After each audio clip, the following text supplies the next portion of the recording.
जहाँ बैठे हैं ये ताजर यहाँ 70-80 साल से बैठे हैं। कौन सा मुल्क है जिस मुल्क में तजारत को ख़त्म करके बाग बनाए जाते हैं? बाग ज़रूरी है कि लोगों की तजारत ज़रूरी है। इनकी सेंस में ये बात क्यों नहीं आती कि इतने लोगों का कारोबार का बेड़ा गर्क करके इनको ख़त्म करके एक बाग बनाना। ये कम से कम 70-50 साल का दुकानदार है। इसमें इसके खिलाफ आज तक पूरे लाहौर में एक सादे कागज़ पे किसी ने दरखास्त नहीं दी और इसका नाम उन्होंने CCD में डाल दिया है। उन्होंने कहा शायद साहब एक लिस्ट में आपका नाम आया है, अभी और लिस्टों में भी आना, उसकी तैयारी करें।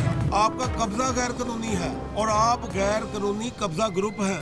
सवाल वही है कि ये जो सर्कुलर रोड की मार्केट्स हैं इनका मुस्तकबिल कौन तय करेगा और कैसे तय करेगा। ये मुख्तलिफ मार्केट्स के नुमाइंदगान जो पूरी सर्कुलर रोड पर मौजूद हैं इनसे गुफ्तगू करते हैं। आइए साहब अपना तारुफ भी करवाएं, अपनी मार्केट का भी बताएं और ये बताएं कि आपसे मुद्दा हल क्यों नहीं हो रहा।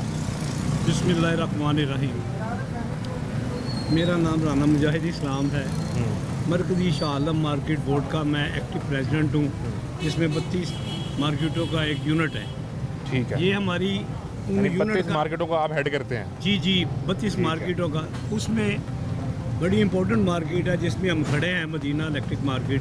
ये हमारे उस यूनिट का हिस्सा है। ठीक है, और दीगर कौन कौन सी हैं वो भी गिनवा दें अगर साथ। ये अब आप यहाँ से चलेंगे आगे आएगी इलेक्ट्रिक मार्केट, एनक मार्केट, उससे आगे आ जाए वो बोतल मार्केट, उसके बाद फ्लावर मार्केट, उसके बाद आ जाएगी जी मक्का इलेक्ट्रिक मार्केट, उसके बाद आ जाएगी दाना मार्केट, प्लास्टिक दाना मार्केट, जिसमें सारी बड़ा मार्केटें हैं।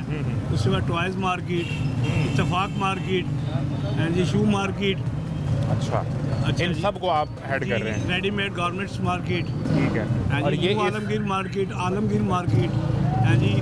उसके बाद टोबी मार्केट। ये तकरीबन 32 मार्केटों का। और ये सारी लहर से मुतासर हो रही हैं? नहीं हो रही, लेकिन बात ये है कि एक का दुख जो है वो सबका दुख है। ठीक है, क्यों आज अगर इनके ऊपर ये कहर आया हुआ है, मैं इसको लहर का नाम नहीं देता, जो कहर आया हुआ है, कहर इसलिए इसको कहा जाता है जिसमें आहो बका हो, जिसमें गरीबों का बहुत नुकसान हो रहा हो और उनकी चीखें निकल रही हो, तो वो लहर नहीं होती, वो कहर होता है। जो नुकसान तो गरीबों का हो रहा है ना, आपको तो बदले में बिजनेस लॉस के पैसे मिलेंगे, बेसमेंट में दुकानें मिलेंगी। सर तो बात ये नहीं है, ये बात उंगलियां भी थे, फिर भी कढ़ाई अच्छे। नहीं, वो कढ़ाई बड़ाई वाला मामला ये गवर्नमेंट की गलतफहमी है। ये जहाँ बैठे हैं ये ताजर यहाँ 70-80 साल से बैठे हैं। आगे गवर्नमेंट को इस बात का इल्म नहीं है। अगर गवर्नमेंट ये एक रिकॉर्ड निकाल के भेज रही है कि आप नजायज़ बैठे हैं, तो उनको ये भी पता कि हम 70 साल से किराया ले रहे हैं इनसे। नहीं, ये आपको गवर्नमेंट ने कहा कि आप नाजायज़ हैं? हाँ जी, ना आखिरी नोटिस जो इस मार्केट को जो लहर प्रोग्राम की जद में जो मार्केटें आई हैं ना, उनको उन्होंने कहा है कि आप नजायज़ बैठे हुए हैं। सिरे से नाजायज़ बैठे हैं? जी। ये देखें कैसी ये अजीब किस्म की बात है और बिल्कुल सेंसलेस बात है उन बैरोक्रेट की भी, जिन्होंने ये नोटिस इश्यू करवाए हैं। भाई ये इधर जब मीटर लगे हैं बगैर NOC के नहीं लगे हैं। NOC किसने दिया है? जिसकी प्रॉपर्टी नलके लगे हैं इधर।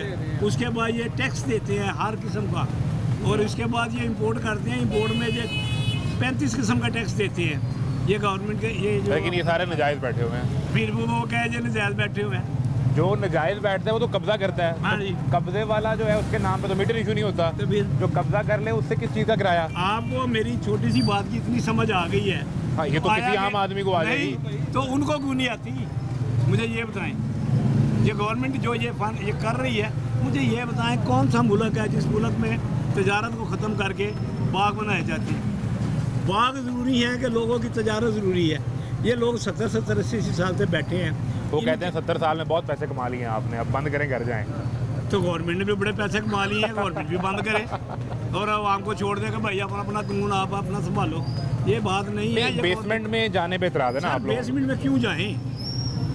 इसमें वजह क्या है कि बेसमेंट में जाने? बाग बेसमेंट में ले जाएं। बाग तो सड़क के साथ ही बनेगा। सड़क में तो ज़रूरी नहीं है, बाग जा सकता है बेसमेंट में। अब टेक्नोलॉजी इतनी ज़्यादा अप हो गई हुई है, बाग नीचे ले जाए, मार्केट ऊपर रहने दें। ये किसके लिए बाग बना रहे हैं?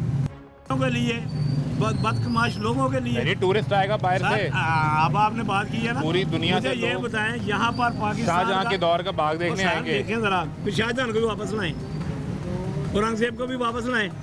उनको क्यों नहीं ला रहे? ये खाली बाग बनाना है उनके नाम पे। ये तो कोई बात नहीं, मंतक की बात नहीं है ये जो कह रही है गवर्नमेंट। ये मुझे ये बताएं इनकी सेंस में ये बात क्यों नहीं आती कि इतने लोगों का कारोबार का बेड़ा गर्क करके इनको ख़त्म करके एक बाग बनाना है। यार पाकिस्तानी शहरी तो महफूज नहीं है, जो टूरिस्ट आएगा वो कैसे महफूज होगा, मुझे ये बताएं। यानी अब तो महफूज हैं, कैसे महफूज है? अब सीसीडी बन गई, लोगों में खौफ पैदा हो गया, लोगों ने क्राइम छोड़ दिया सर, नहीं वो छोड़ रोज दिए। दिखाते हैं स्क्रीन पे क्राइम इतना कम हो गया में आ कौन रहा वो भी बताएं। अब सीसीडी में एक बात सुनो, सीसीडी किस लिए बनाई है? मुजरिमों के लिए।